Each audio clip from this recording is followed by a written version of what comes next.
What's up, everyone? Thanks for tuning into the Mishmash Podcast, and welcome to Season 3. Today, my first guest of the new season is Bill Marchi, personal trainer, professional wrestler, powerlifter, horror movie enthusiast, and hamster rescue guy. Is that or hamster rescue assistant? What would we go with the hamster rescue? Animal rescue / volunteer, definitely more towards hamsters now. Okay. Because I've used to work at the Monmouth County SPCA, so that was everything. Oh, okay. So that was like dogs, cats, whatever, Oh. But in the later years now, mainly with rescue or doing a transport, whatever, same thing. It's for a hamster rescue. Okay. Yeah. Your page was the first time I was exposed to that. Usually when I hear about rescues, I think of dogs first, then Right. cats. So I'm definitely interested in hearing more about your experience there. But I would like to start off with the fitness side of things.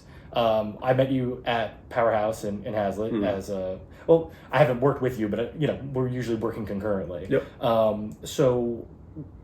If you don't mind giving a little bit of background, say, into your personal fitness journey, I guess, how you got into it or how you became a trainer. I'm 34 now. When I was 15, I actually signed up to Powerhouse when it was Bayshore Fitness. I got into it because my whole life I was heavy, like up until that point. And then I had tried different things, like I've been to Weight Watchers, I just tried exercising, just bullshit. Didn't really apply myself. And then actually Weight Watchers did work for me, I will say that. I wouldn't do that routine now. But that's just something, I just needed something to lose weight. And I didn't really actually do anything too active during that time. I would do like workout videos. I didn't know any better. Get push-up handles, whatever. And then I signed up to the gym, which it's now Powerhouse. It was Bayshore back in the day.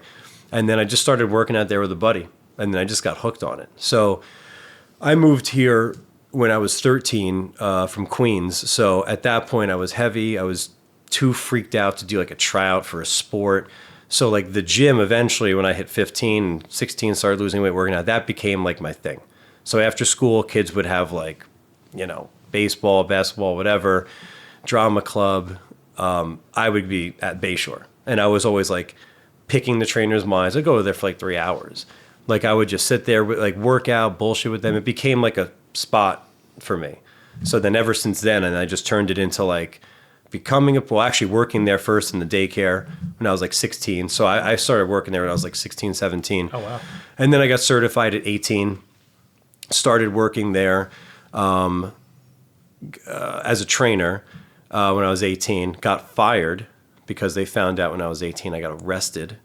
So when they found that out, I had to go.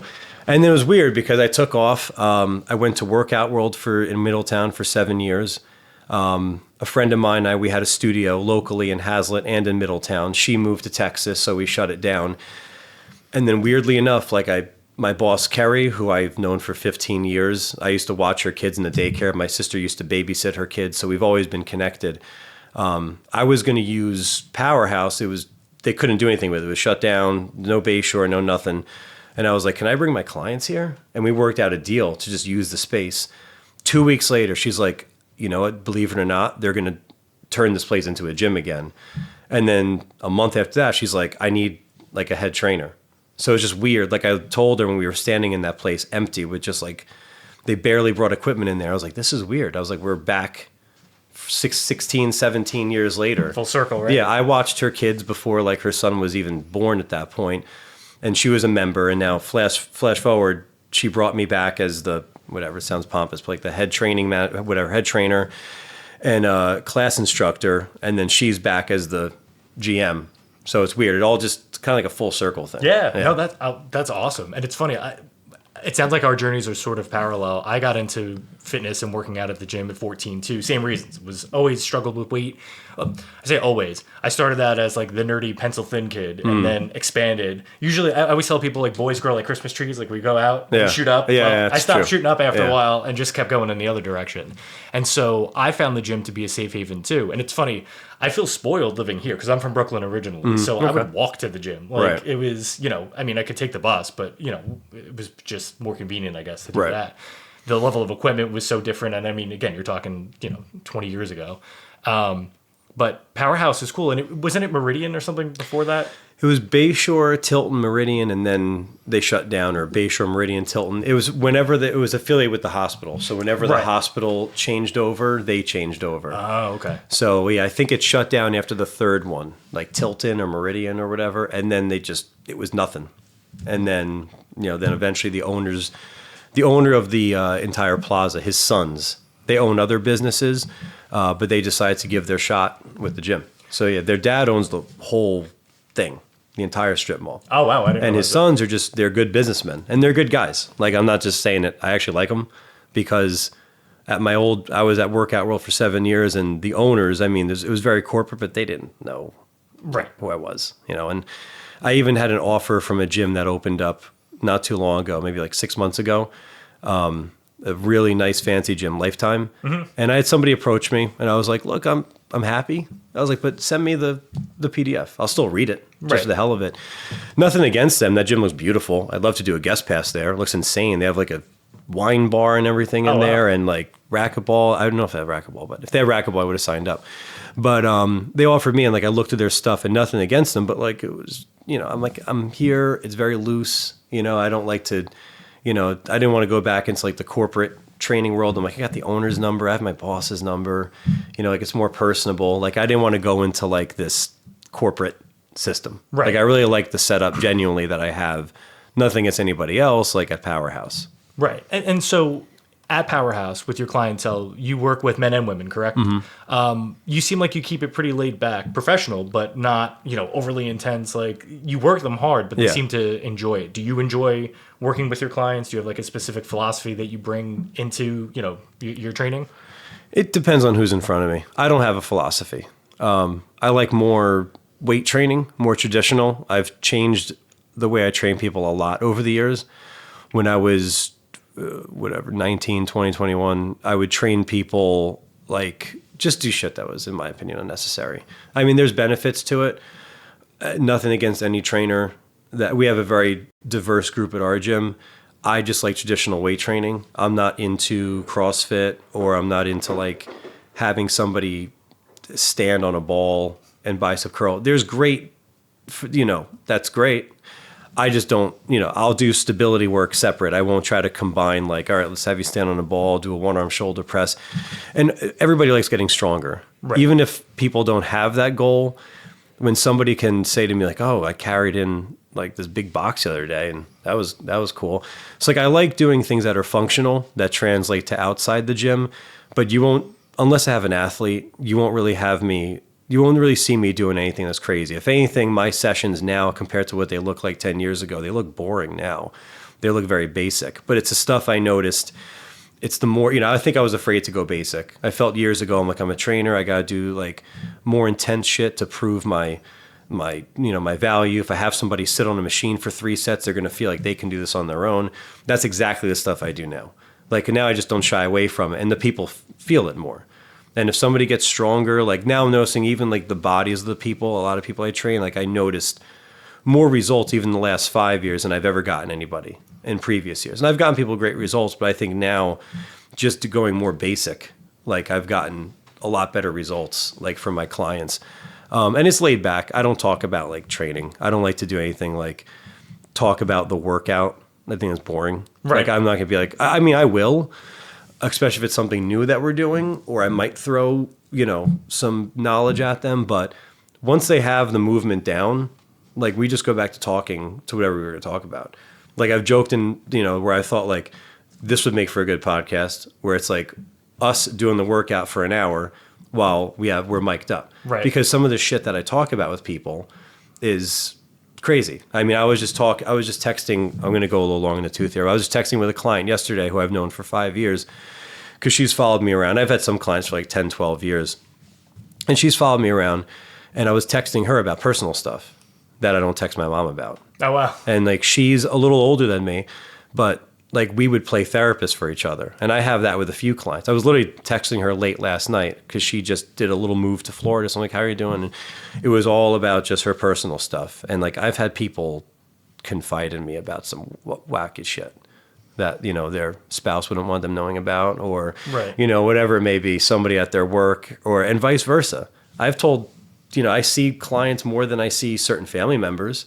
I see somebody 3-4 days a week. I don't see my sisters that much. Right. Probably not. Well, my mom, she comes to my classes, but like I see a lot of them more. So like I have like a bond. Like my grandfather died. I had a bunch of them show up to the funeral and the wake, or vice versa.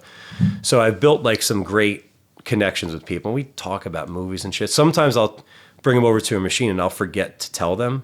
And I'll just go right back to what we were talking about. Right. And they're like, "Oh, are we doing the..." I'm like, "Oh, yeah, go ahead, sorry." And then we'll go right back to talking about, whatever, Terrifier 3 or something like that. Right. So it's very loose. Like, we literally talk about, like, everything. I'm glad you said I can curse on here. Yeah. So, yeah. But I also think that that's sort of a genius way to approach it, right? The less they realize that, the less focused they are on what they're doing and how hard it is and, just the effort they're putting in. I think that it makes for an easier experience for you as a trainer, but also for them in terms of working, because then it doesn't feel like work. Right. Like, I mean, yes, obviously you need to be locked in and pay attention to what you're doing. But if like you said, if you were focused on like just the, the exercises and talking about the workout, it might turn some people off or scare them away. Yeah. So I think that's a smart approach. Oh, we lock in when we have to. Right. For sure, when it's time. But in between, like, we'll talk about everything from like, how are your kids, to, oh, what are you doing this weekend, to like, oh, you and your partner did that. That's wild shit. Right. I got to try that the next time I have sex. Okay.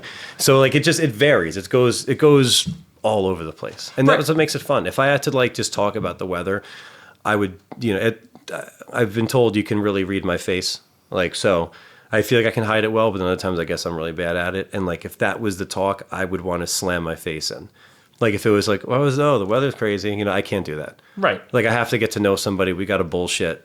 You know what I mean? It helps the hour go by easier, and you develop connections, friendships, whatever you want to call it. It's fun. Right. It's the personal side of the personal fitness. Which exactly. And it's true. Like there's a certain level of intimacy in working with, a trainer, a coach, whatever it is, where it's almost like a bartender or something, right? Like there's just something about that environment where, in essence, right?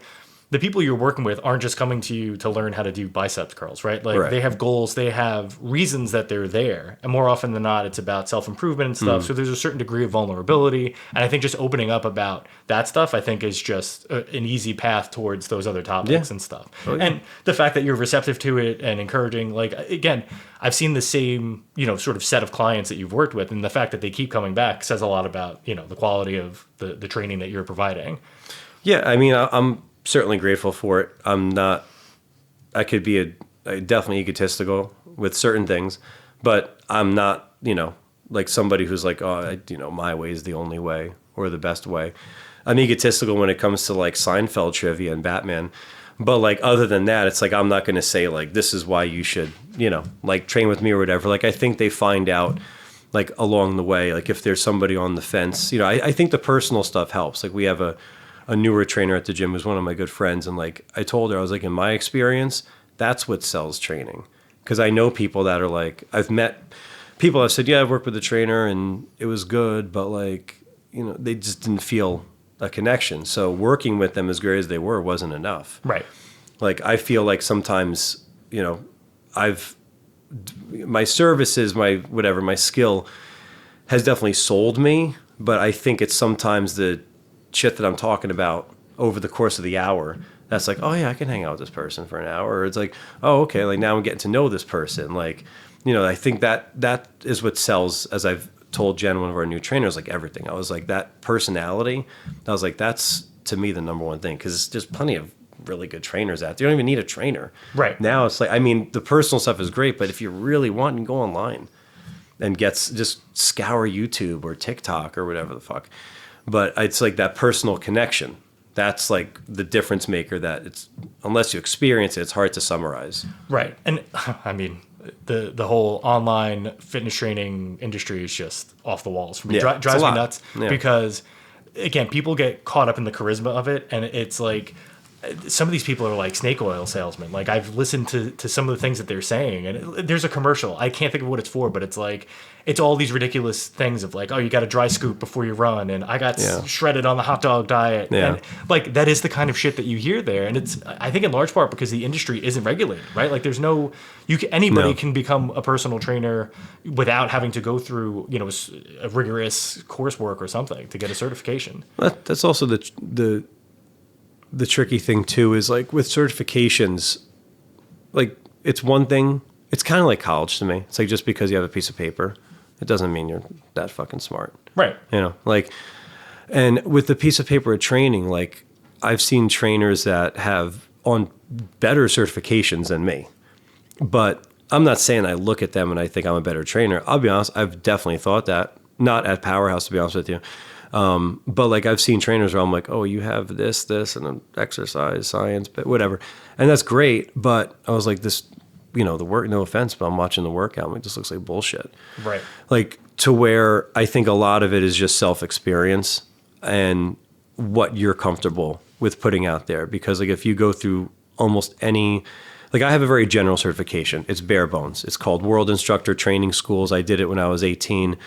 I think now they do it virtual, but they traveled around years ago. So wherever they set up shop, like in your area, like it was a 6-week course in person. Mine was hosted at Brookdale and Lincroft. And there's other ones that are a lot better. They go way more in depth, like kinesiology and stuff like that. And they'll provide a lot more knowledge than I have. But in my mind, it's like they have a way of, not in my mind, but they have a way of doing certain things. Like it's like you train clients like this way, you do this. Like I'm just not, it's just doesn't what works for me. For me, it's like just experience, finding what works. That's why when you asked before, I don't have a certain philosophy or whatnot behind it. It's just based on the individual in front of me. And there's people that can train people that don't have to be necessarily certified.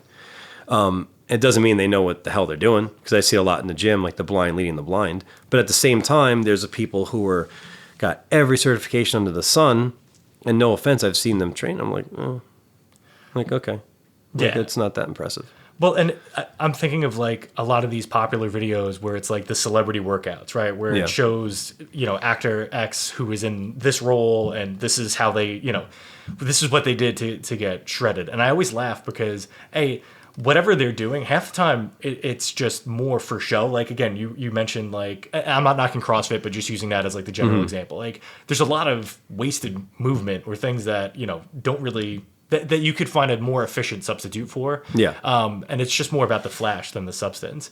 And the other part, and this is the most insidious thing in terms of the online stuff, like, the people that have these unbelievably shredded, ripped aesthetics that, you know, have like super low body fat, they're not telling you the full picture. And right. To me, nutrition is a huge, huge part of that equation that often goes unspoken. Do you have any, like, do you put any effort into your own nutrition? Is that a big part of your experience with working out? Well, with the people too on social media is they also, should I not do that? Does that cause, no, that doesn't cause too much like noise or anything? Okay. You could probably scoot in. I just, there's also the other part of the picture, which is also, it's like my favorite example, and I like the guy a lot and I respect him. But you look at like when The Rock put out his Hercules workouts and his Hercules diet, like it was all there. And I did some of those workouts, especially the leg routine. It was fucking brutal. But then there's the other parts of it. It's like, okay, like, well, what else, what is he taking? Right. So there's that, because there's a lot of people, a very high percentage that are in that field, that in the whatever, in this industry, whatever you want to call it, that take shit, you know? I mean, which is fine. I'm not against that. I have done shit, especially when I was wrestling a lot. I've done anabolic steroids. I'm not against them. But it's one thing, like I'll be open. This is probably the most open I've ever actually been about it. Cause I'll tell clients, I'll tell certain people, I'm like, yeah, they'll talk about it. I'm like, look, I've done them. You know, like, but I'm open about it. You know, when you have somebody like on Instagram who especially is doing something where he's almost like condemning them, like Liver King. Right. And it's like, get the fuck out of here, buddy. Yeah. And then it comes out and he barely even owns it. Like he still just like won't just say, yeah, I did this. It's like, I can appreciate like if you, the guy like Seth Feroce, who I really like, or a Joe DeFranco, who I like the way that they train people. I like their philosophies, and they'll be open about shit they've done or they've taken, because there's that. The supplementation is big. When it comes to nutrition, I used to be like a robot for a while, especially after I lost weight. I was like almost doing too much. Like I was like, before there was any apps, like I would write out when I was a teenager on like an index card, and I would do the numbers, what I would eat the next day. And I would like have it. And I'm like, this is what I'm going to eat. And then over the years, like I'm probably more lax now than ever, sometimes too lax. I just started reincorporating. I guess you can say the one thing I like is intermittent fasting. Mm-hmm. And for me, I think a main reason why I like that is just because it keeps me in some sort of control. Because I've gotten away from a certain, like I used to think like, okay, like depending on your goals, you should eat more carbs, more protein, less fat. Or if you're trying to do this, okay, have more fat, less carb. Depends on the individual, depends on their life. You know, for them to go on Instagram, that person, do they have kids? Are they waking up at 6 a.m. or are they sleep until 9? Like what kind of life do they have? Do they have the time to cook every meal? It depends like how realistic all that shit like applies to you. So for me, it just depends. Like I do the intermittent fasting now, and because my workouts are, and I'm prepping for a few competitions right now, exercise wise, and for wrestling to come back to the ring in April, like I do a lot of high energy stuff. So I'll do like more carbs and protein, not as much fat. So I get a little more carbs for like some more energy, but I don't have a specific way. Depends on the person. Like I don't like keto. But if a client came to me and they're like, keto's working, I've lost 20 pounds, I wouldn't say, oh, you really should. No, but okay, keep going. Like, to me, it depends what works for you. Right. Like, I'm more loose now. To me, it's just a system of like checks and balances. I guess like I can do, like I did like a 22-hour fast the other day and I worked out in between it.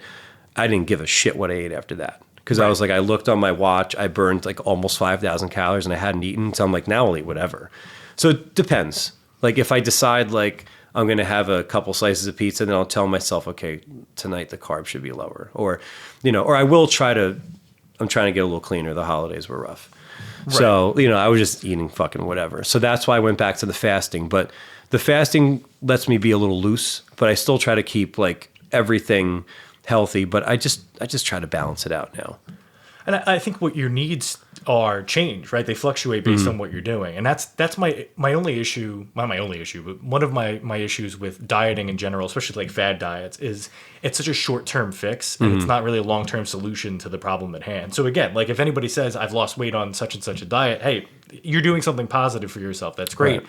My concern is it sustainable in the long run? Right. You know, especially, but at least if they've gotten to that point, they're willing to put the effort in and to be sort of critical and analytical about what they're doing with their bodies and their nutrition and stuff. Right. So for you, I would imagine the calorie intake has to be skyrocketing now if you're trying to get back into the ring. I'm assuming you're looking to bulk up instead of... Yeah, I'm just seeing where my body goes. I'm getting ready for 2 fitness competitions, one which is really tough called High Rocks.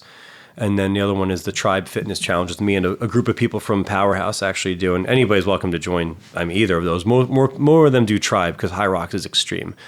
So I don't keep track of anything. I just also let my body tell me. Like I kind of just listen to it. So I'm not worried about eating every 2 to 3 hours or X amount of grams or this. I just kind of in my head like eyeball it. And I pretty much know at this point what 4 ounces of chicken or beef is or whatever it is. But with the dieting thing, I at least try to explain to people, whether it's if they're doing a fad like keto or Weight Watchers or something, anything, is that it's not like it's some conspiracy or ruse on their part, but like I looked at, and I've heard it over the years from clients, like using Weight Watchers, where, you know, you're counting a certain amount of points every day, and then you lose weight, you get down to, you know, you go from 200 to 140, and now what they call it, unless they've changed it, they call it like maintenance mode.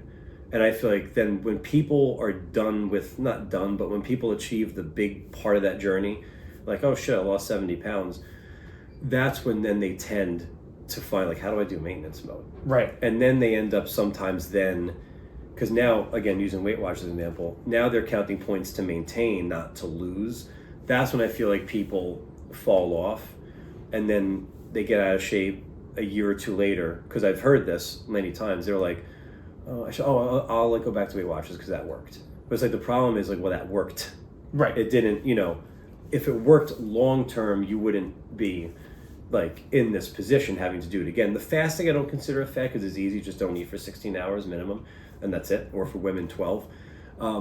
But that's the thing, is that when somebody goes in like on something, like, okay, can you also do that for a long time? If you can, wonderful. But if you don't, you have to have like a plan in place. Like what happens when you start eating carbs again because you've been doing keto for 6 months? Because most likely those carbs are going to taste really fucking good, and you're going to, like indulge, gain your weight back, and then be like, I should go back on keto. And you're just doing this like cyclical kind of thing, and a lot of people do that. That's what keeps a lot of those things afloat. Not that they're doing it on purpose. That's just what happens. Right. And for me, like I've learned that less is a better way to approach things than none at all, right? In most cases. The only two things that I really try to avoid at all costs is trans fats and added sugars, and so fast food and stuff. But in most of those instances where, and again, this is typical of fad diets, you're cutting out X, Y, or Z. Right. That's something your body needs. It just needs it in a different proportion maybe than what you're putting into it. And again, to speak to what you were just saying, like about Weight Watchers or these other programs, I don't fault, Beachbody or any of these big places. It's the fitness and nutrition industry. They're businesses. They have bottom lines, right? I did P90X. You mentioned doing videos and stuff. Yeah. And it's funny, right? Part of why I succeeded with the program was because I loved Tony Horton. Like it was just, it was fun doing the videos, even though it was the same thing, over the course of the program. They just made it engaging and enjoyable. I didn't do it the correct way because you were supposed to go for the nutrition side too with Shakeology and everything. And again, that's where they're making their money. Right. They can give you the videos for free because they're trying to get you, to get some sort of product or, pay for the online training, whatever it happens to be. And they, I guess, in the same way that like the gym model works too, right? Like Planet Fitness is a great example of this. My wife I still have a Planet Fitness membership because it's $10, and there's one cardio machine that I like. I haven't found it anywhere else, and I can't run on a treadmill. I would lose my mind. I would rather be out in this weather, running than. And I like the treadmill. I just put on a movie or like some scene, or a show or some scene from a movie that gets me. That's like pumped up. That's smart. I didn't think of it that way. But my wife went, and the line to check in was like 15 or 20 people deep, and then the line to sign up was another 20 people deep, and that's the thing. Like, I don't know if people realize this, that most gyms like go way, way, way over capacity in terms of what they could actually, have in-house at one time because they bank on people, signing up and then not showing up, Yeah, so, absolutely. That's one thing I was nervous about coming into January. I always hate the turn of the new year at the gym because you get a lot of those resolutioners. And that's kind of why I wanted to have you on here. That's one quick topic I wanted to touch on was if you had any advice for people who were hitting, I guess it's called quitting day. I just heard about this. Is that today, January 10th? I think is it the 10th? Tomorrow. Okay. It's the 10th. Yeah. Yeah. It breaks my heart because people have the right intentions. And, to me, what I've seen over the years is it starts in November, maybe even October with Halloween, where it's that slow descent into, bad decisions and eating the wrong things or whatever. And that leads them to put the skids on right after Christmas and be like, you know what? New year, new me, all this kind of stuff. But their heart's not really in it. They try to do too much too soon. They think that just signing up for the gym and wandering around is going to solve the problem. Right. And so then they wind up not being able to sustain in the long run. Any advice for people that are kind of hitting that wall right now? Yeah, get the fuck out of the gym so you can open up a bench press. So if you're going to quit in a week, just quit now. We got a good amount of people recently because like a local gym closed. So in November, we had like 80 new signups before the new year even hit. And actually, I don't know if this number is still true, but years ago, from what I understand, 80% of new members by March fall off. Oh, wow. So now there's this quitting day, January 10th, but I've heard this years ago, this 80% number. I used to be, I think, a little more aggressive, like just don't be a pussy, just show up to the gym, even, shit like that, where I actually just had a conversation with a client 2 days ago, and his wife used to come in all the time, and I'm like, I haven't seen her come in. And he's like, yeah, she's kind of fallen off a little bit.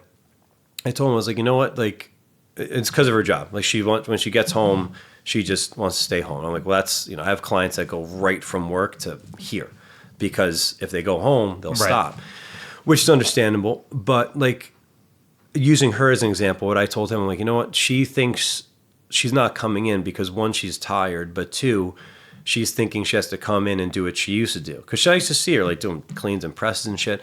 I was like, right now it's more about not even the workout.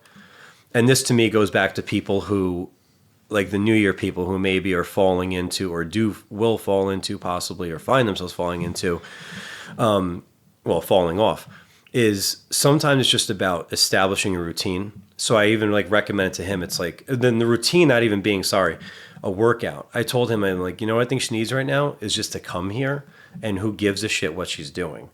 Just to get used to, work's over, I go to the gym. I said, tell her to come in for 10 minutes and walk. I said, is that going to do anything? Fuck no. But it's about physically, but mentally it will. Because the more she tells herself, I'm going to the gym right now, even if she gets in at 6 and leaves at 6:10, it's like her coming to the gym is step one. For a person like that who's so unmotivated, to me, for the first step is just come to the gym and do anything. If you're having that motivation problem, then just come in first and just get in the environment. And then comes, okay, like, because hopefully that person can trick their brain and their body into like, oh shit, I like this. Like maybe instead of 10 minutes, I'll do 20, and then I'll figure out a weight routine, or I'll get a trainer, or I'll look into, they'll try to just keep ramping up and ramping up. The people that hit it too hard that immediately, that don't normally have that mindset, they're trying to force it, they don't fall, they don't stay on, I mean. Right. Those are the people who's like, just get in the routine of coming here. And then, like, there was a guy, I think this is a little extreme, I forgot who it was, like bodybuilder, influencer, years ago. He was talking about this subject, and he said it was a little extreme, but whatever. His thing was the first time to the gym, he's like, if you're really having trouble with motivation, he's like, just sign into the gym and leave. He's like, just walk in, sign in, leave. I think it was a mental thing. Like, it might make you feel like shit to sign in and leave. Right. But then he was like, okay, next time you sign in, I want you to do 5 minutes on the elliptical or something. He's like, okay. And the next time did 50. And then the whole point was like, just if you're having trouble leaving, just coming in, just come in first. Who cares what you're doing? Just move your body and then make it more. Like, I think people have to come face to face with like who they really are. Like in terms of like, okay, am I that person that I haven't been working out, I've been eating like shit for a while, and now suddenly I'm just going to kick it up in January? Like, you're not that person. Right. You could be eventually, but you're not that person. So accept it and realize that step one could be, maybe you do have to just show up for 20 minutes and then eventually just build on that. It's like the person who sees they want to lose 70 pounds, but they got to start with the first pound. It's like, that could be tough. It's just getting it going. But then then the weight just starts flying off, because they're feeling that momentum. And I think that's the key word, is momentum, right? And momentum always starts with that one initial push. And right. I think people try to do, this was always my problem too. When I was really struggling with weight, I thought, I used the gym as the panacea, right? I'm going in and like, this is going to help me get into shape. Completely ignoring how much they say, a 6-pack's built in the kitchen, right? Right. And so I was having too many 6-packs, right. and that was part of the fucking problem. And then, that's what I think most people do. They go to the gym, they, don't really come in with a plan, and they haven't thought it through. So they're just sort of like flying by the seat of their pants.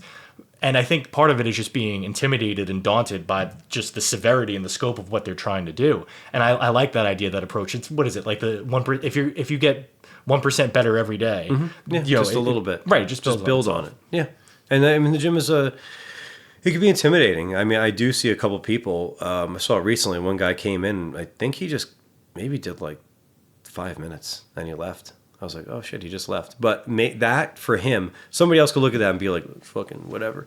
Or for him, that could be like, okay, at least I got in there. Because he could have walked in there and he was a more larger guy. He could have seen one of the guys with big arms and whatnot. Shit like that is like intimidating. A woman walks in and there's, a girl with like biker shorts on or whatever with like a fucking firm ass, and they don't have that. It's like stuff that alone like can be in their head. Or I've heard a lot of people over the years, I hear it a good amount actually. It's like people get self-conscious. I still hear it from clients like to this day. They're like, oh, I feel like people are looking at me. And I'm like, if they are, they're not going to come up and tell you. Right. And I said, so you're just theorizing. They might be. I'm not going to tell you they're not. Maybe. I people watch a lot. But I was like, maybe they are. I said, but they're not going to say anything. So you're never going to have that theory or question answered. Right. And I said, so try to not give a shit. Or two, again, who cares? It's like, what are you going to do? Like not work out or, right. And if you think they're fucking judging you, then find something to judge on them. Just, you know what I mean? I don't know. No, that's just do. If it makes you feel better to get to the workout, if you think some dude's looking at you and in your head, you're like, well, fuck his haircut. Well, then, okay, fine. Even it out in your head and keep going. Like 100%. And that's the thing, right? Like I forgot what the specific quotation was, but it was more or less like about judging, people who were overweight or making bad decisions for themselves. The one day you shouldn't be judging them is when they're at the gym. Like they've made the decision to get there. Although I will say, I have a question for you, just as a user of the gym yourself. Pet peeves at the gym. I have a couple of things I want to throw out to you, see if we're on the same page there. I don't really like people to begin with. So I don't know how I've been able to be in this field for so long. So it doesn't take much. Well, I give you credit. So I didn't realize that you did those classes so early. I have a friend who attends, I think it's the 6 a.m. class. Or Yeah, she hops in and out. Right. Danny? Yeah. And then I have another friend who goes to D1, but he does like the 4 o'clock thing. Like he's out of the house before 4 o'clock. Yeah, Dude, crazy. I've stayed up past 4 a.m. more times than I've woken up at 4 a.m. Yeah, and me too. I came to the gym, I don't know, usually I'm there around like 9. I came at like 7:30 the other day. Thank God nobody tried to talk to me. I probably would have like swung the plate at them. I'm a slow starter to my day. And, all right, we'll jump into the pet peeves in a second. I do want to praise sort of the what I consider like the gym IQ, like the overall IQ. I feel like the gym knowledge that most people have at Powerhouse, I think is pretty good. I would call it above average based on all the other gyms that I've been to versus a Planet Fitness, right? Planet Fitness is sort of like the most prominent one. You see the commercials for it. It's base. Can I shake this real quick? Yeah, absolutely. Oh, man, that's annoying. I'm sorry. No, dude, it's all good. It won't be as loud on the final. Okay, it's not? All right, I'm sorry. Go ahead. No, and so like I judge, like, again, the grazers. That's what I think of, right? Like when I'm doing that one cardio machine at Planet Fitness, like people watch because there's nowhere else to go. Right. And it's funny, like the people that wander around, like you think they're there to repair the equipment, the way they're inspecting it, trying to figure it out. And you usually don't see that as much at Powerhouse. Like people seem to know what they're doing. They have a plan by and large. Obviously, you have, what do you call it? The odd people here or there.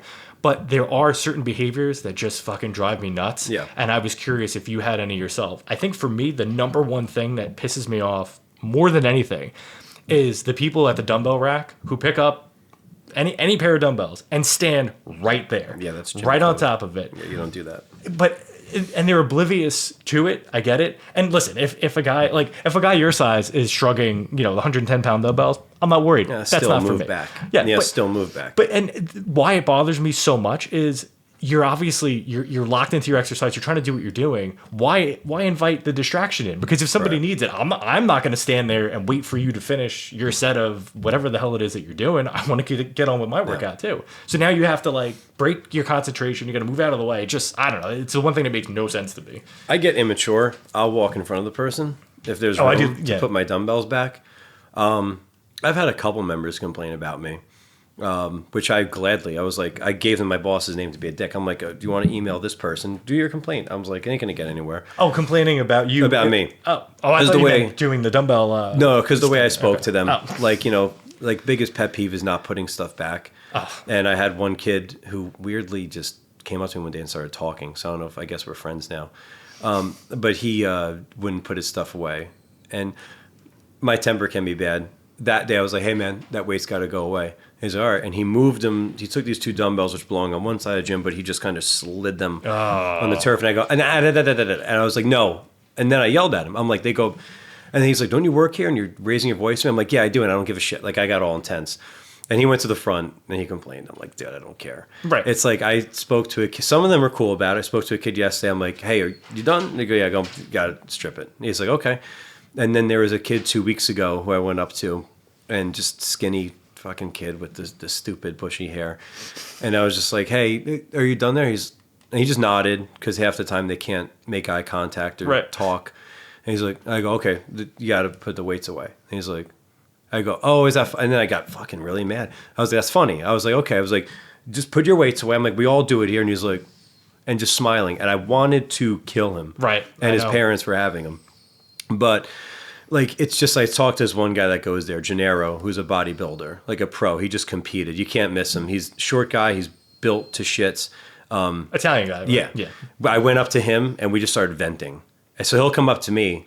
The other day I was doing deadlifts. He came up and I don't bother him a lot. He gets zoned in, as do I. And he looked at me and I took my headphones off and then he's just like, I want to fucking and he just went off. He's like, I got to say it to you. He's like, because, and I'm like, I get it. It's a different generation. A lot of kids, a younger generation just aren't really considerate to begin with now. But there's guys that do it. I see grown men that stand there too. Like, it's weird to me. It feels It's like, it feels intentional with some people, to it's be like, honest. you should Like, know. right? You know, but like, I can't help it. I'll make faces or I will say something. Sometimes I'm better than others at just not trying to, because I've been wrong. I have went up to a kid. I'm like, hey, weights go back. And then he's like, oh my God. I'm like, fuck. And I was like, I probably could have been a little more. Like, he was genuinely like, you know, he wasn't a good actor. It's like, he genuinely was like, oh my God, I'm so sorry. I'm like, in my head, I'm like, just be more calm next time. Well, yeah, but everybody makes mistakes. My other pet peeve. So it's funny you mentioned stripping the machines, right? Like, that's a weird sort of nebulous gray area for me. Like, I used to just strip it every time, and usually people leave like one plate or whatever, like it's like a courtesy plate or something. That drives me nuts because there take are them all off. Well, that's what I try to do too, because there's no. I'm always thinking of the next person to use the machine. Like, my wife is, you know, she's like 5'1" or 5'2". She's on the smaller side. If she wants to use the same machine that I'm using, we're not using the same weight, and she may not want to or be comfortable dragging a 45-pound plate or more. Like, that shit drives me nuts. When you know, when somebody goes and puts 2 plates and then a 25 and walks away, I'm thinking about the next person after that. But the other problem, and I've been guilty of this from time to time too, especially with the younger generation, is the zoning out. I'm going to sit and do one set and then spend 5 full minutes on the phone before I do the next set, kind of thing. And his name was Gennaro. I think one time I did that on one of the incline machines. It was a rough day, and I was locked into a personal situation, which was my problem. And he was cool about it, but I felt bad because I was like, I never want to be part of the problem. So that's how we struck up a conversation, was because of that. But yeah, that's another thing that drives me crazy is the people, like, we have a finite number of benches in the gym. Like, we're getting more.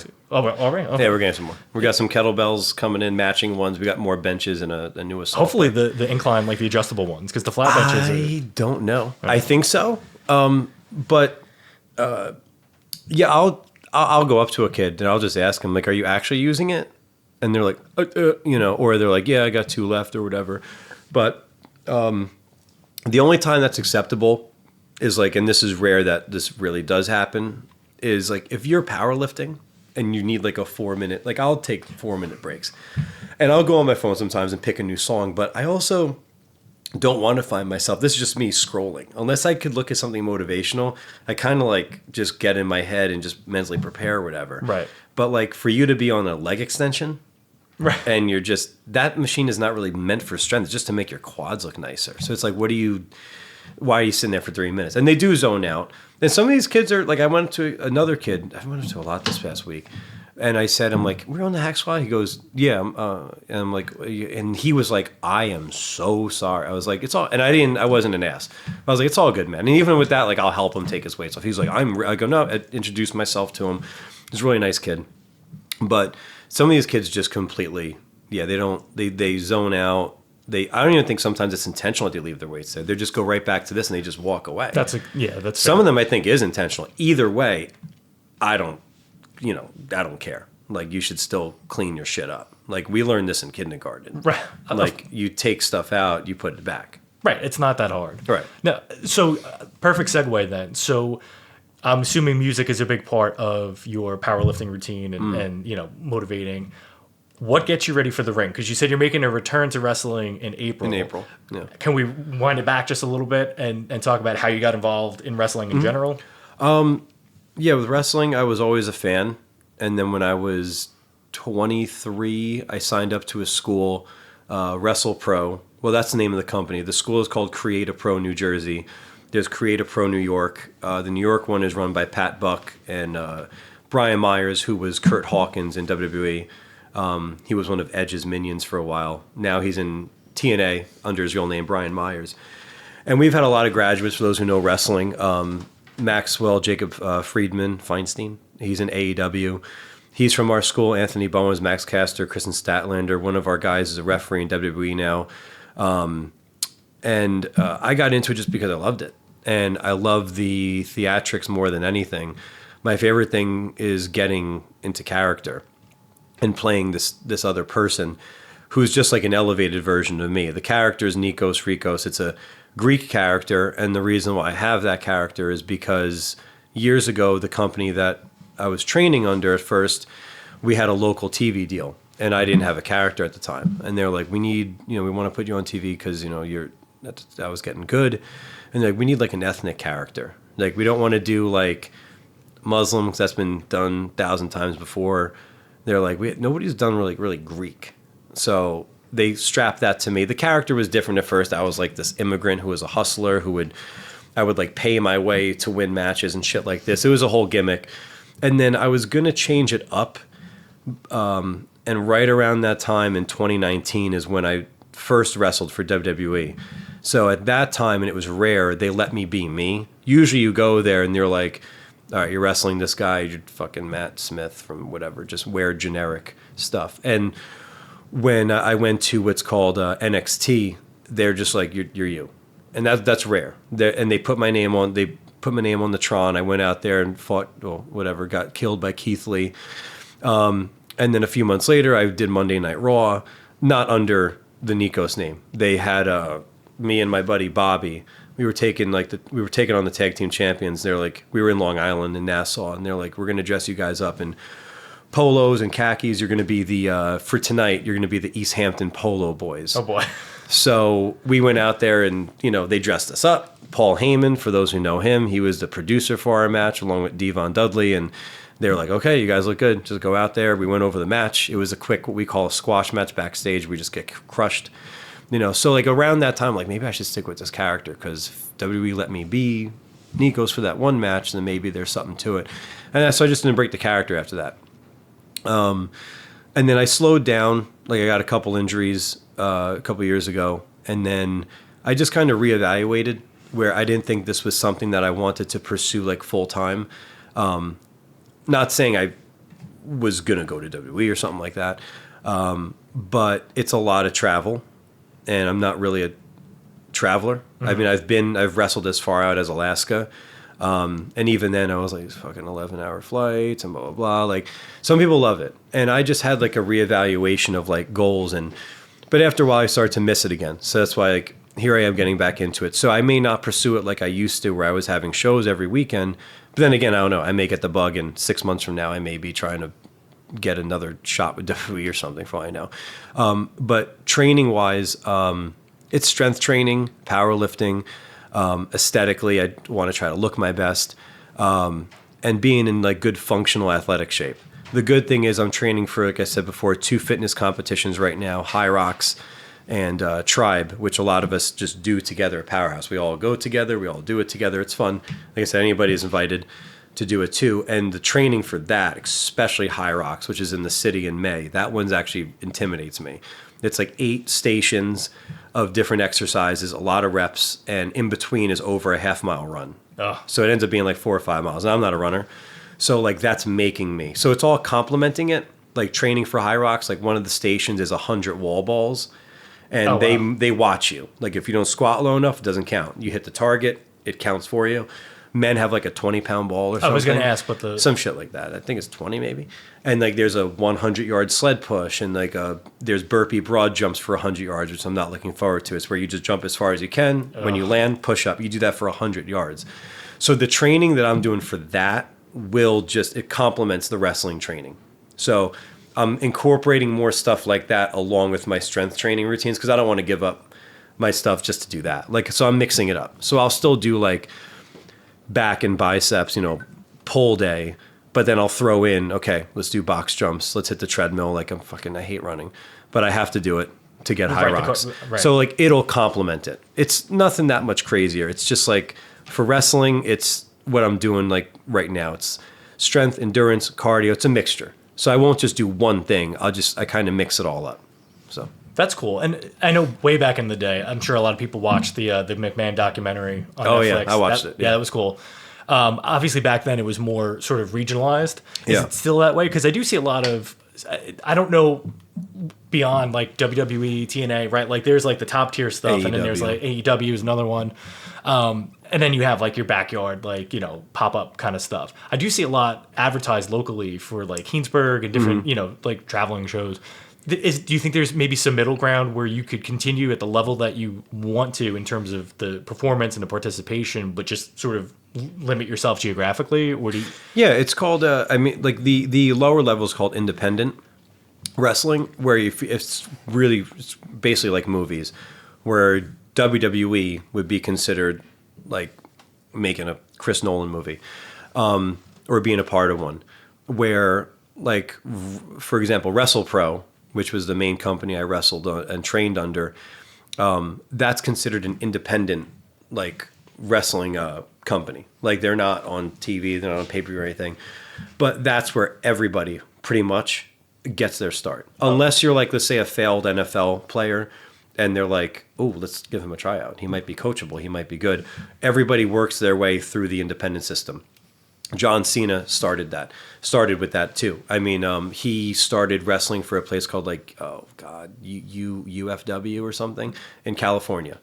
Didn't take him long to get noticed, so WWE then picked him up. So that's usually the route. And actually what a lot of people don't know is like, some people think indie wrestling, they think The Wrestler with Mickey Rourke.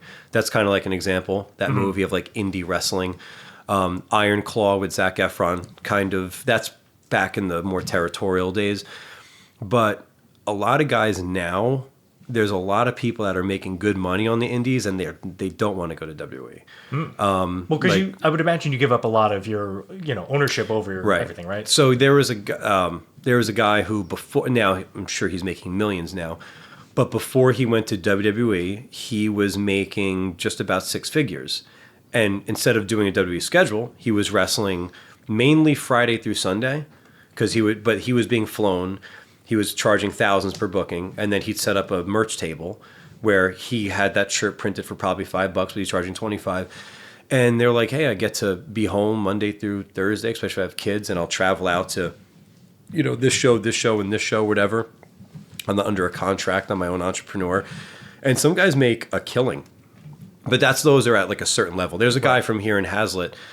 He trained under Creative Pro for a while, Joey Janela, who graduated 2 years ahead of me from Raritan. And Joey did a little stint in AEW. They just released him, but he's an independent pro wrestler, and he's wildly successful. He lives right off Lynn Boulevard. I don't know if he still lives there, off Middle Road, but like he's just Hazlitt kid, and like he's crushing it. So I still follow Joey online. Like when I see him, we'll say hi. I don't know him personally. But Joey will wrestle in Chicago on Friday and this place on Saturday, and then he'll be home, here in Hazlitt Monday through Thursday or whatever. So he's built up his own thing where he can make money just doing that without going to a WWE. Right. He also went viral. Like he was featured on SportsCenter a couple of times for doing wild shit. Oh, that's cool. Like being pile drived off of the top of a building. So he made like the not top 10. Oh boy. And that helped him like explode.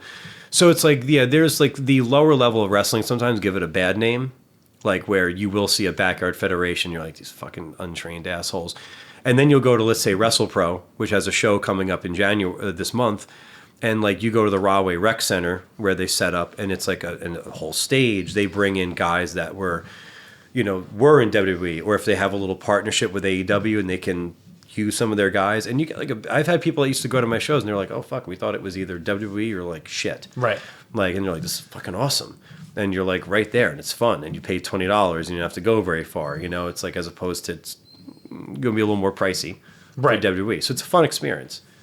So I have a question about your wrestling influences, and who you were like a big fan of when you were a kid. But you mentioned Cena and movies. Did you see Ricky Stenicki? Not yet. Everybody tells me to watch it. I was pleasantly surprised with that and Tag. So if that, because there's like a hierarchy for me in terms of like comedies. Like The Hangover is one of the all-time greats.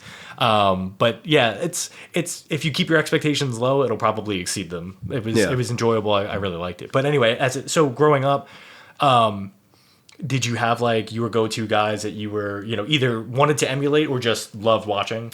Well, when I was like super young, Goldberg was my favorite, and I have a big tribal on my arm. It started with Goldberg's tattoo, and when I got into wrestling, it was like, well, we can't have that. That doesn't look good. So like my gear, go figure, is unorthodox looking. I have a sleeve over my one arm.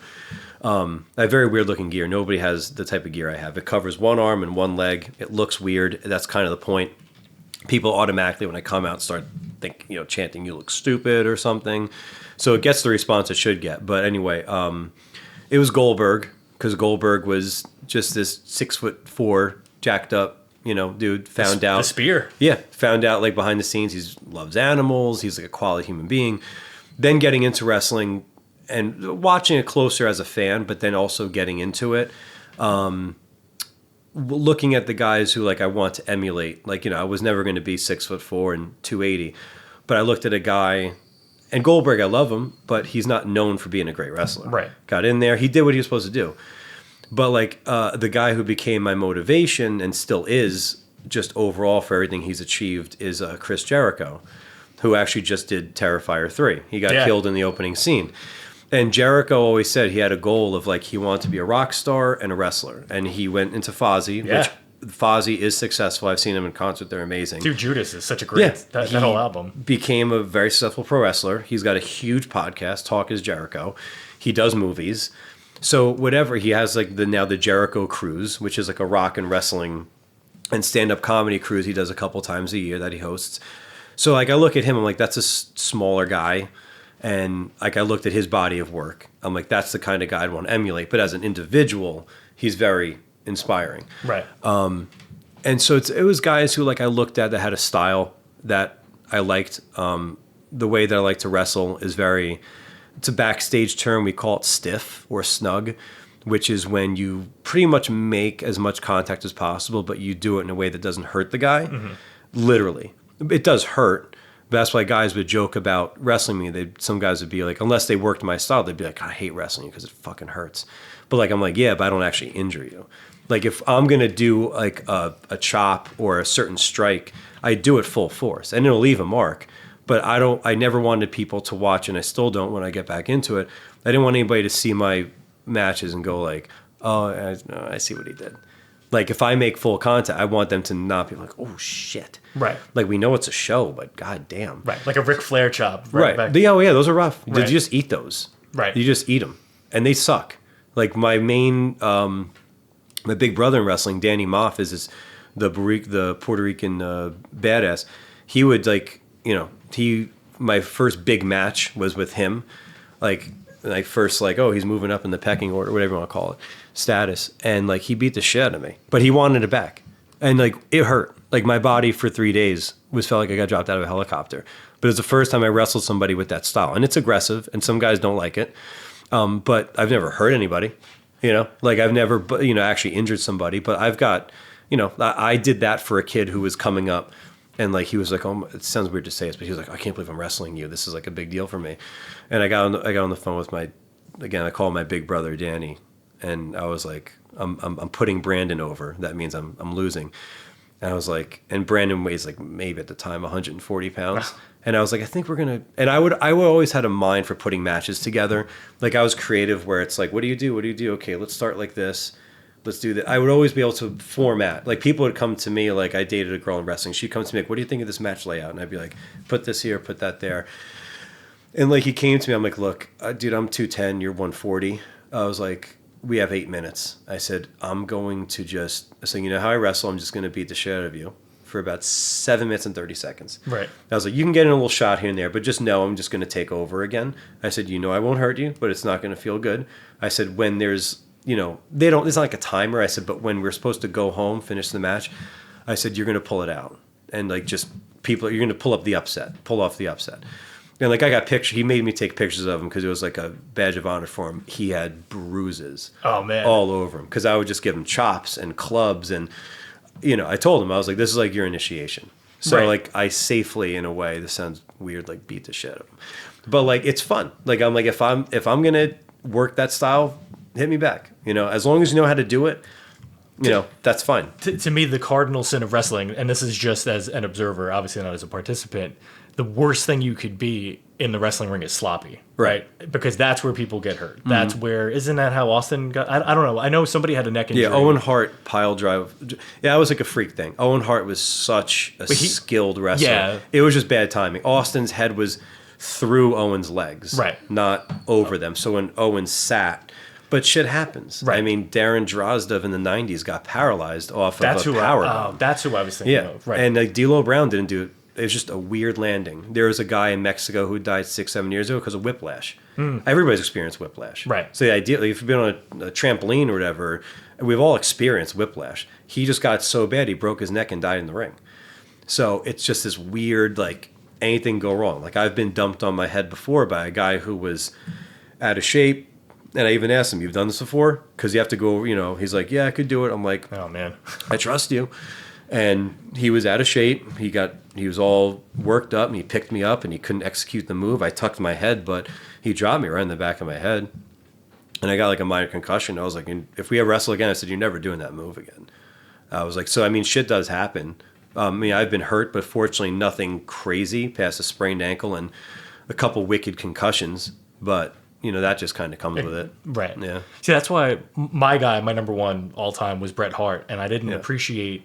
I liked his technical ability in the ring. I just didn't understand how good of a wrestler he really was until I started to hear other wrestlers that I liked that talked about working with him. That trust factor, I think, is maybe the biggest factor in terms of making a good match. Because the more trust that's there, I think that you can take bigger risks because you know that this person's got you. You can, and if you know the guy enough too. In WWE, they have the benefits of they're on the road together, so they can wrestle each other constantly. Where I can walk into a locker room and they're like, "Oh, you're working him tonight." Don't know who he is. Right. Maybe I'll scour YouTube real quick. I'll ask him how long he's been working, how often does he work. Just because you've been working 10 years doesn't mean you wrestle every fucking weekend. Right. And, some people get worked up. If they're newer, I kind of like that. People don't like it, but I like it because I'm like, okay, you're just going to listen to me. I'll put this together. But then, people get tense. They get worked up. They go out there, they get their heart rate up, so they're kind of out of breath before the match starts. So there's all these elements that go into it. And Bret Hart, I don't think he'll ever drop it, but he's notorious for reminding everybody that Goldberg ended his career pretty much. He missed, it was a freak accident. Goldberg kicked him in the side of the head, and that concussion, that was it. Right. Bret to this day still mentions, unsafe workers, and he's referencing Goldberg. Right. It was a freak thing. When you watch it, it happens so quickly. It doesn't look crazy, but he nailed him in the side of the head, and one thing led to another, and Bret had to retire, all because this mistimed kick. So, shit does happen. But, yeah, if you hear any Hart interview nowadays, that comes up at some point. He seems like he's gotten much more bitter as the years have gone on. And not even just over the Montreal screw job, which, whatever. That's its own and they're over that. He's back with working with WWE here and there as an ambassador. And, but again, right, the Hart family, Owen died tragically too in the ring. Talk about a freak accident. They seem like good people in general. And you mentioned Goldberg and Jericho, right? And so you said Goldberg was involved with animal stuff behind the scenes too? Yeah, he was in he's a big into animal rescue and putting money towards that. So that, there's a lot of them are, but Goldberg was one of the first ones I learned everything about behind the scenes. So that was something, as somebody who was always loved animals, that I also connected to. Right. So, which was a perfect segue to your involvement. So you said you had a much bigger role, I guess, as a volunteer previously. So if we could talk about that and then funnel our way towards the hamster rescue, because I'm dying to know about. Yeah, it was. I started volunteering at the Monmouth County SPCA around the same time I started wrestling. So I was a volunteer there. I guess technically I still am. But I did a lot of volunteer work there for 5-6 years. I worked there for a little bit on the side, for some side cash, And then, so that was everything. Dogs, cats, whatever came in. And then at one point, 5-6 years ago, one of my friends, she had a hamster. She's like, "Hey, me, the husband, the kids were going away. Can you watch her?" And I didn't know anything. So she gave me a routine. I was nervous as fuck because I was like, I've been taking care of dogs and cats my whole life, but never a hamster. And then that just led into me just falling in love with hamsters. And then realizing how misunderstood and mistreated they are. People, for the most part, just take the word of the pet store clerk who tell them, "Oh yeah, just get that wheel that has the wires on it, which is dangerous for them, or get that little cage." Hamsters need at least about 450 square inches. Wow. My enclosures, one of them can take up more than half this table because they're also natural burrowers. Mm-hmm. So if you have a cage this big, where are they going? And they have a wheel this big, so their spine bends, and then they have back issues. They die young. So I realized too, it's they're just so, again, misunderstood, mistreated. They don't live long, 2 to 3 years. And I look at that as all the more reason to give them the best life possible. I've had 4 at a time, not together in the same cage. They're very territorial animals. They'll kill each other. Certain breeds can stay together, but usually from birth, and that's a whole other thing. But like I have 2 right now. They're named after, everybody's named after a character. So I have Padme and Ahsoka, and they're in their own enclosures. They come out at night. I set up a playpen for each of them, like a little one I could fold up. They go in there because people just throw them in those balls. Right. And the balls are not that good for them either. They have limited air supply. And if a foot slips through, right now, Victoria Rachel, who's big into the hamster world, I guess if you want to call it that, she's on Instagram and whatnot. She's trying to get people to ban them. Because they really should have, like, I set them up in, like, again, like a little playground, or I just give them socialization time with me as well. But adopting a couple of them through this rescue in New York, the Westchester Rescued Hamster Haven, ended up me becoming like a volunteer for Claudie, who owns it. She's an older woman. She has a harder time getting around, and she'll ask me. She'll never pressure me, but I always do as much as I can. In this case, our mutual friend who lives in Spotswood, who has a hamster rescue, she's got like 3 kids. She's got family stuff. She took in a few from a Craigslist ad that were like living in horrible conditions. So she's like, let me just take them off Craigslist, because some people, snake owners, are like, oh, that's food. Right. And so she took them off, but she didn't have capacity for them. So I transported 2 of them. She dropped them off at my place last Saturday in Keyport, and I drove them to Westchester. So like that's the type of work I'll do for her. And she always gives me stuff to take back, and I enjoy seeing her. So it's like an hour and a half trip. So that's my role pretty much. Is like I will do some transport, or like I might even do a pickup. There was a kid who had like a litter of them. He was definitely breeding in Brooklyn, and she sent me money. She goes, just offer him. He was listing like 1 on Craigslist, but we found out like he was like breeding. Oh man! And I was like, just here's money. Just give me all of them. I was able to get like 8 of the 10, unfortunately. Or fortunately, but unfortunately. So like I picked them up, brought them to Claudie, and like we have a whole network. So there's a couple women in Pennsylvania. Like we'll all meet, like if it's like a big case, and she'll take a few, or I'll transport some here or there. So that's my role now, is like I'm more like when they need it, I'll do transportation or a pickup, transport, or whatever it may be. No, that's cool. And I think there's, I don't know, in terms of the hierarchy of pets, right? I can't speak to anybody's motivation for why they, get the companion that they get. But I feel like hamsters, what drives most people to hamsters is, it's parents getting them for their kids. And it's because they don't want the full commitment of a dog or a cat. They want something furry, cute and whatnot. But they don't realize or appreciate a lot of the challenges or the concerns that you outline. They treat it more like a goldfish, where it's like, it's a background thing, and it's there, or a lizard or something. Like again, the tiny. I can relate exactly to what you were saying, because when I was a kid, that's what I had. I had the small, the small cage, the wheel. We had like a plastic, like I don't even know how you would describe it. It's like the thing at McDonald's, the tubes and stuff. But you don't appreciate, like, again, the needs, especially as a burrowing animal, like having more depth to it and whatnot. So I think that's cool. Like, and again, like that's something that is admirable. And I guess it speaks to your character, not your wrestling character, character overall, because that's something that I think most people wouldn't give, a second thought to.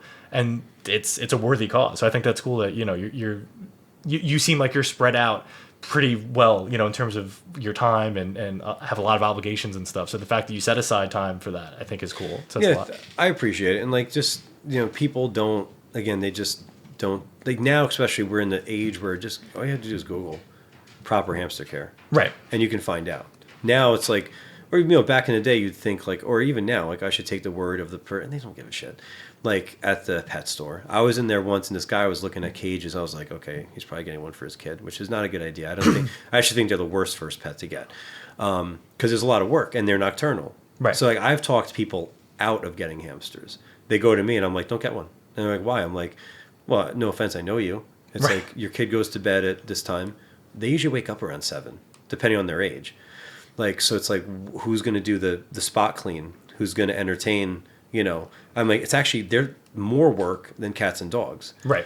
It's actually easier, in my opinion, to train like a cat or a dog. They're definitely more active. They're out. Obviously, they can get into shit and fuck up your house and whatever. But hamsters like require, like if you do it right, there's like a specific diet. If you go to a pet store and just buy these little strawberry treats, well, they're probably going to have diabetes soon because they have too much sugar. You can't give them a lot of fruit because they'll get diabetes.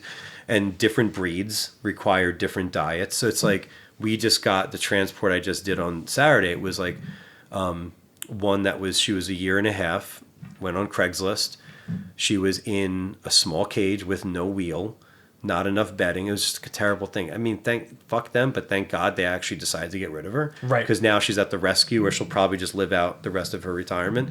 Yeah, like I remember when I was at Pet Supplies and some guy was looking at cages. I was like, "You getting a hamster?" He's like, "Yeah, for my daughter." I'm like, "All right, dude." I'm like, "If you're gonna do this, don't get a cage here. Go on YouTube, type in DIY bin cage. You just get a big bin from Home Depot. You can see it through. You cut the top out, chicken wire it, you know what I mean? It's like at least they can, easy to clean, or I'll tell him, go get this enclosure. It's all online. He's like, oh shit, I didn't know this. And I'm like, yeah, don't buy that wheel. I'm like, you need a big wheel. Don't get the wire wheels. Their foot can slip through. They'll break their leg. And some kid came over. He's like, can I help you, gentlemen? I'm like, oh, I was just telling him how much your shit sucks in the store. And he looked at me. I just blurted it out, like smiling at him. They just looked at me, and the guy was laughing. I was like, sorry, dude, it's true. I was like, shit in here sucks. I'm like, what the fuck do you care? You're making your, X amount per hour. You're not getting any more from selling a stupid hamster cage. Right. But, now it's like we're in the age of information. So it's like, and there's almost too much. Right. But you can find the right sources. Like people can always ask me, but Victoria Rachel's a great follow. Or just you type, proper hamster care. Like it'll be there. And that goes for any animal. It's like even the betta fish. There's like some belief that you could put them in a vase and they don't know like their depth, so it's okay. That's bullshit. I looked it up because I almost got one. So I looked at them and they're the ones in the little containers in Petco. And I'm like, I wonder if you can do they really know? They don't know. Like, so I Googled it. That's bullshit. Right. Like that's not a real thing. Like they're kind of aware that they're in a little thing. Like that was like, I guess, a way to sell them. Right. Like you could put them in a thing of this much water. They don't know. Their perception is like, not true. I looked it up. I'm like, oh, I guess I'm not going to get one. Right. And I'm sure there's stuff on Instagram or TikTok, showing, again, they treat it like a trend. Right. Exactly. Else, which is crazy. Oh, so wait. So just to recap then. So what do you have the handle on Instagram or how can they just look her up?